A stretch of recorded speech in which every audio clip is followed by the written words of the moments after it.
In my career as a trader and then fund manager, and most recently as a manager of technology business, I've seen some very significant changes going on in the regulatory landscape. First on the sell side within banks and brokers, and then most recently on a buy side. We've seen shifts in balance sheet going from sell side and bank institutions to asset management firms, and this in turn brought increased regulatory scrutiny from the regulators on the buy-side firms. So the challenges they are facing are how do you address them in an effective and scalable way, and how do you address constantly changing regulations, global regulations. So in order to do that, they need to bring solutions which can adapt and scale as their business changes, as their business grows, and as regulatory landscape changes.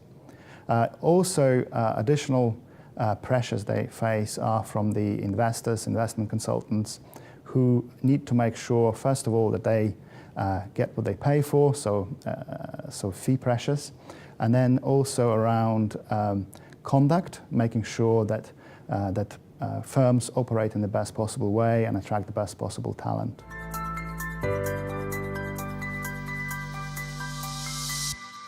We at Nasdaq advocate a risk-based approach to adopting regulatory technology solutions. So first of all, the company needs to look at their practices and where the most important risks lie, and then design a strategy for addressing these risks in timely manner. So, for example, many firms will need to move away from random sampling, Excel-based spreadsheets, because this is not what their investors and regulators look for, and this is not something that can scale with the growth of the company. So in our recent example, working with one of our clients and looking at how they adopted regulatory solutions gives a very good sort of view of how this can be done and what's important when this program is implemented. So they started first of all with a strategic view. They looked at their business, where their risks are, and what solutions they need to bring in from outside, from external third parties, and what solutions they can do in-house. What can be automated, what can't be automated, and so on. And here they actually allocated a budget for innovation, and they created an innovation team to address these challenges.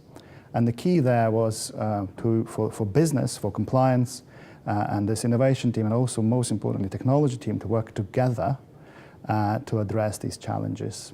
So what they did is they created this group, they created this forum for these different parties to work together. And then they went out to their peers. They went and listened to other companies and best practices they have, what solutions they adopted, and from there they could go out to the market, they could invite technology companies to come in, present and review what they have on offer. But what was important there as well, they were looking at the total cost of implementation, not just fees that these companies may charge, but also how it is implemented, how much it will cost for the business to implement this solution, how much technology needs to be involved or doesn't need to be involved, how difficult it will be to integrate to other systems that they have in place, and so on. And so this strategic planned view with these three parties, innovation, business, and technology working together, was the key to their success.